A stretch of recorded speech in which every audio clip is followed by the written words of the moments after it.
We've come a long way since the NHS was established in 1948. What do you now see as the most pressing challenges facing healthcare?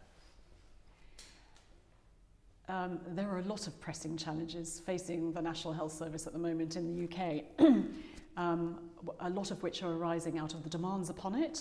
You know, the fact that we're all ageing and we are having more multiple chronic conditions.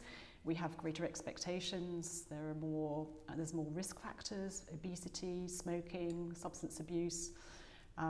There's a real issue about the psychological health of the young with the advent of social media that we simply don't understand. So there's a lot of demand pressures, and there's also a lot of supply side pressures.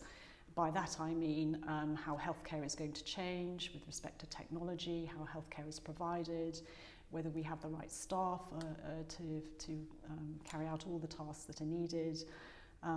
So those are just some. So there's a lot of challenges.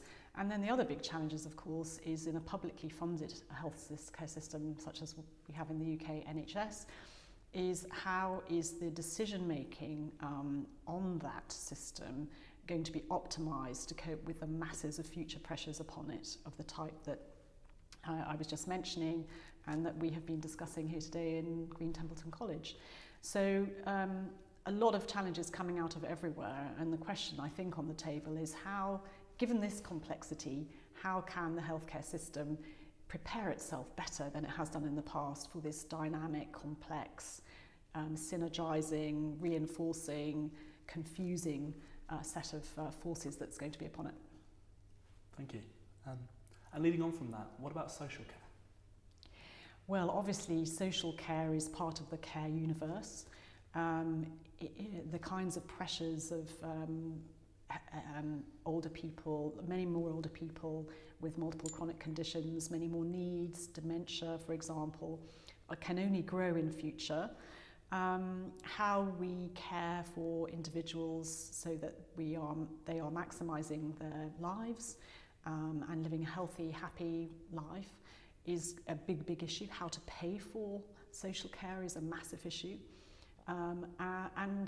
What we have seen in the past is that the healthcare system has grown in terms of resources, maybe not as much as one would like, but it has grown almost at the expense, certainly in the last 10 years, of social care that has seen cuts, real cuts per head of spend.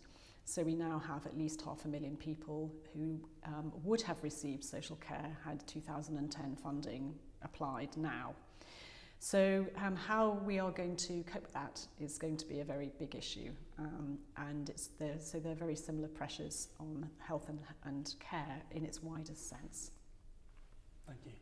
We've spoken about the pressures just then. What do you think needs to change, and where do you see the improvements for that coming from?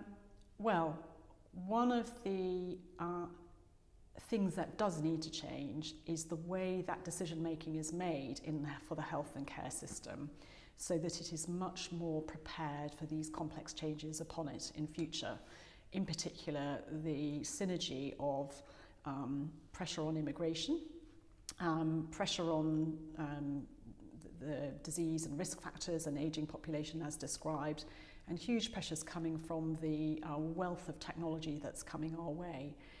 And what we find is that our decision-making processes that we've got at the moment are not very well adapted to this complexity and fast-moving environment. So we've got to free up, we've got to stop making siloed, rigid decisions, and involve more people in helping to understand how to respond to the here and now, and as well as the future. And it means also more long-term thinking and not only the short-term thinking. And that's a big issue for decision making, not just within the healthcare sector, but beyond in wider government as well. And without that, we're just not going to be able to make the progress as fast as we need to do to respond to these pressures, and we'll be just engulfed.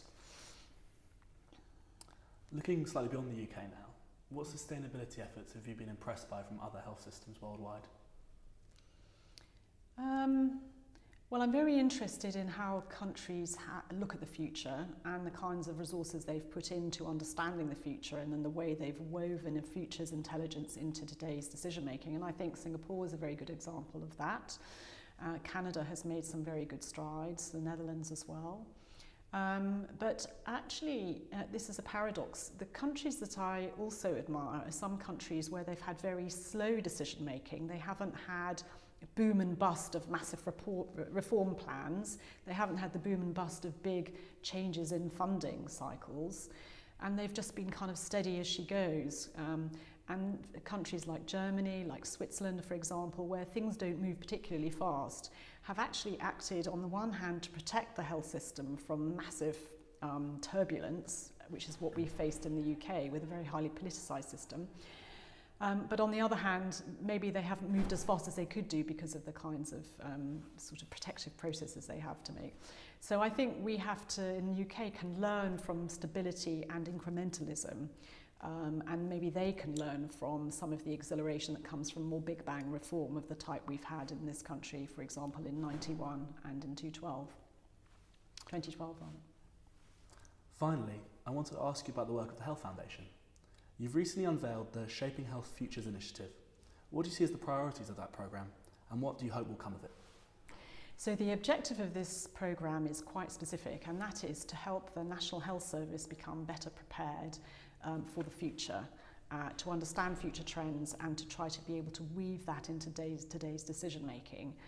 Now, the balance of this programme, there's sort of two elements of it. One is what is going to happen in the future, what is likely to happen, what are some interesting trends and currents that we all need to think about. That's surely part of the picture. But the bigger picture is how then you have key decision makers in the healthcare system taking note of what can be a very confusing mass of noise about the future, making sense of it and actually weaving it meaningfully into today's decisions. Today's decisions for the short term, but also today's decisions for the medium term as well. So that is the bigger question. It's the decision-making process as opposed to the future's facts and trends and evidence and unknown scenarios and so on that we're really focusing on. And this is really about decision-making and how that process is better. It's better done in real time, it's more expansive, it covers more things, and it also includes more voices that are more diverse than the current siloed sort of decision-making structures we've got at the moment. Thank you, it's been great to talk to you.